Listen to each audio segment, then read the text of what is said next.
Ang linggong ito, mga kapatid, ay nakasentro sa pagdinilay sa panawagan ni Juan Bautista na tayo ay magsisi, magbalik loob sa Diyos, sapagkat natupad ang hula ni Propeta Isaias nang simula ng paghahari ng Diyos ay kung saan may isang taong sumisigaw mula sa ilang na ang kanyang sigaw at panawagan ay pagsisisi sa mga kasalanan at pagbabalik loob sa Diyos.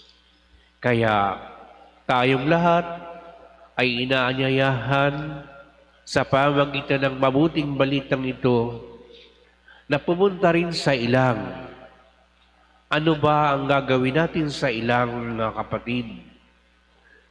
Sa pagkabisi natin sa maraming bagay sa ngayong panahon, nagpaghahanda sa Kapaskuhan, may pagkakataon pa ba tayong pumunta sa ilang?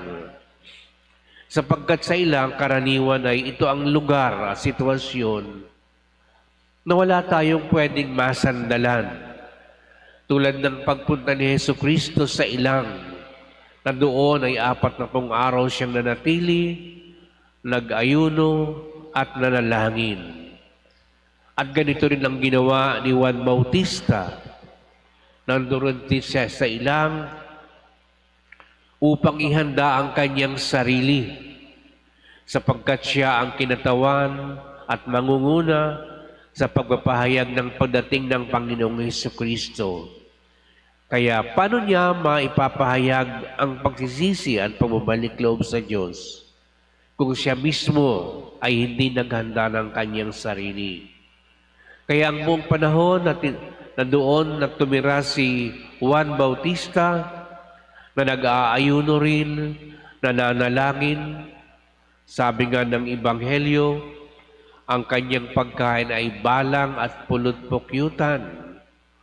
Ang kanyang damit ay hinabing kamelyo, balat ng kamelyo na hindi komportable. At wala siya talagang maaasahan doon. At siyempre, tayong mga tao, mga kapatid, kapag wala tayong masasandalang comfort, ang daming mga tukso na pumapasok. Si Jesucristo nga, dahil sa 40 araw na pagtigil niya doon, tinuksuri siya ng demonyo. At tulad ni Juan Bautista, ang katagumpayan ng paghahandang ito ay nagkaroon ng kasukdulan sa pagtugon ng mga tao sa panawagan ni Juan. Nang umalis na siya sa ilang at nangaral sa mga tao na magsisi at magbalik loob sa Diyos, ang mga taong ito ay nagsipila upang sila'y pabinyag. Kaya ang pagbibinyag na ito, mga kapatid, ay tinatawag nating baptism of repentance, na ang mga tao ay nagsisi bilang tanda ng kanilang pagkabinyagan. Yung kanilang pagpila doon sa Ilog Jordan ay nangangahulugan na sila'y tumutugon sa panawagan ng Diyos sa pamamagitan ni Juan, na sila'y nagbabalik loob na rin sa Panginoon. Pinaniwalaan nila ang mabuting balita na darating na ang tagapagligtas, na ayon nga kay Juan ay isang taong makapangyarihan na hindi man lamang siya karapat-dapat magkalag ng tali ng kanyang panyapak.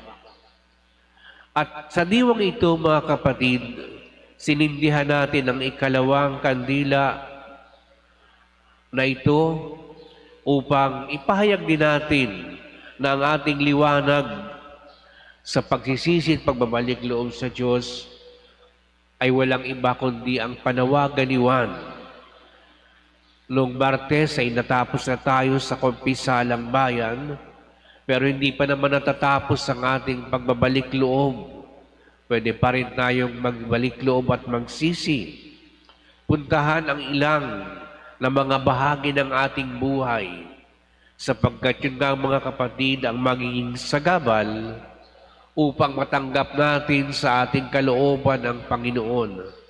Hanggat meron tayong mga itinatago na bako-bako o kaya ay malambak sa ating puso at pagkatao, hindi makapapasok sa isang matuwid na daan ang Panginoon, sapagkat siya pwede lang manahan sa isang lugar na kung saan ito'y malinis at dalisay. At walang ibang tinutukoy dito kundi ang templo ng ating pagkatao, ang ating mga kaluluwa. At ang palatandaan, mga kapatid, na totoo na naihanda na natin ang ating mga sarili ay hindi nakasalalay sa panglabas. Dahil kung totoo na sa panglabas ang totoong paghahanda, lisin sana si Juan Bautista nagpunta sa mga lalaking gusali, sa mga malalaking tao sa kanyang panahon, sa mga politiko. Doon sana siya nagpunta. Pero bakit siya nagpunta sa ilang? Dahil doon, kanyang naranasan ang kawalan. Yung wala ka bang ibang maaasahan, kundi ang habag at awa ng Diyos. Wala ka rin maaasahan sa iyong sarili. Sapagkat kung tutuksoin ka ng demonyo, paano ka hindi bibigay? Sa Diyos ka lamang talaga aasa. Kaya ito rin, mga kapatid, ang diwa na inihatid sa atin sa linggong ito ng ikalawang linggo ng paghahanda natin sa Kapaskuhan. Sana'y huwag nating palipasin na makapag-ungkol tayo ng marurubdob na panalangin, ng pag-aayuno at pagtitimpi sa mga bagay na nakapagpapasaya sa ating mata, sa ating bibig, sa ating katawan. Kung baga, magkaroon tayo ng mga sakripisyo upang tayo makapagmalasakit din, sapagkat kung hindi naman handa ang ating puso at kalooban, paanong mapapapasok natin si Kristo upang maibahagi natin siya at makumbinsi ang mga tao sa paligid natin na totoo ang Kapaskuhan ay masaya at ito'y ang araw ng pag-ibig kung tayo ay hindi pinananahanan ng Espiritu ng Panginoon. Kaya makinig tayo sa panawagang ito ni Juan, dahil tayong lahat nag-aasam ng ginhawa, ng galak at ligaya sa buhay, ay totoong matatagpuan lamang sa panawagang ito at pagtugon na tayo ay magiging mapayapa, magiging maligaya at magagalak dahil pinapasok natin ang Panginoon sa ating buhay sa pamamagitan ng mga tradisyon na kinagis na natin. Dahil ito rin, mga kapatid, ang panawagan sa panahon ng Kwaresma, ang pananalangin, ang pag-aayuno at pagdarasal upang tayo iligtas sa maraming tukso sa buhay at si Kristo ay totoong ating papaunlakan na pumasok sa ating buhay. At sa diwang ito tayo magpatuloy sa banal na pagdiriwang.